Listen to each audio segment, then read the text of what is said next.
이런 상황을 두고 적반하장이라고 해야 되는지 참 어이없고 기가 막히다, 이런 소회를 금할 수가 없습니다. 문재인 대통령이 윤석열 검찰총장을 향해서 개혁 방안을 마련해라 지시했다고 합니다. 당연히 문제가 있으면 고칠 방안을 만들라 하는 게 옳은 일입니다. 그러나 우리가 문제시하는 것은 검찰개혁의 본질과 다르게 조국 가족에 대한 수사 진행 중에 조국 지키기를 시도하고 있는 의도 때문입니다. 검찰개혁은 대통령만 잘하면 되는 일입니다. 검찰의 정치적 중립성과 독립성을 보장하기 위해서는 첫째로 검찰총장 선임과 검찰 인사 권력부터 대통령이 내려놓아야 합니다.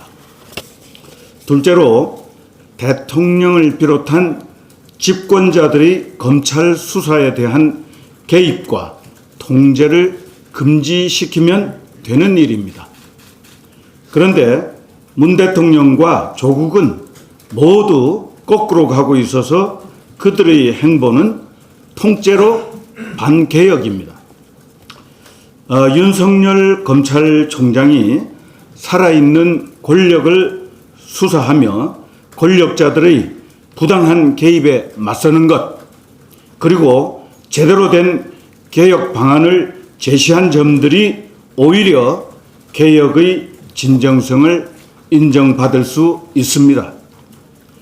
온 국민이 다 알게 되었지만 조국은 대한민국의 장관이 될 자격이 없을 뿐만 아니라 개혁 적임자가 될 수 없는 사람입니다. 대통령이 조국 지키기를 더 조이고 나선 것은 검찰청사 앞의 관제대목, 홍위병 추종 세력에 현혹된 것으로 보입니다.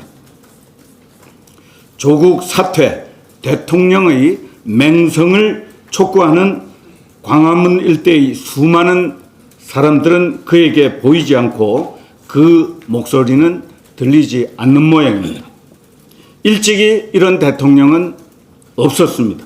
그리고 앞으로도 절대 또 나와서는 안 됩니다. 자기 편만 보는 사람은 대통령이 아닙니다. 그냥 한 패거리 우두머리일 뿐입니다.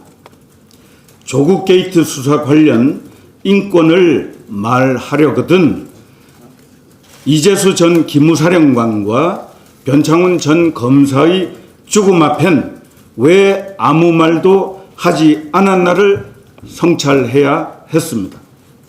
그분들은 조국 가족에 비해 더 모욕적으로 수사를 받았고 그 수모를 견딜 수 없어서 목숨까지 버렸던 분들입니다.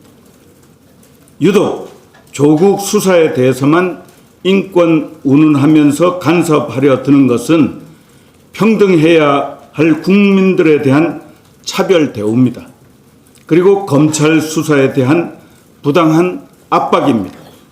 사법 방해로 법치주의의 정면으로 위배되는 탄핵 사유에 해당하는 것임을 알아야 합니다. 이제 이 정권에 더 두고 볼 것은 없습니다. 유린된 자유민주주의를 지켜내기 위해서 국민 저항권이 발동될 수밖에 없는 시점에 왔습니다.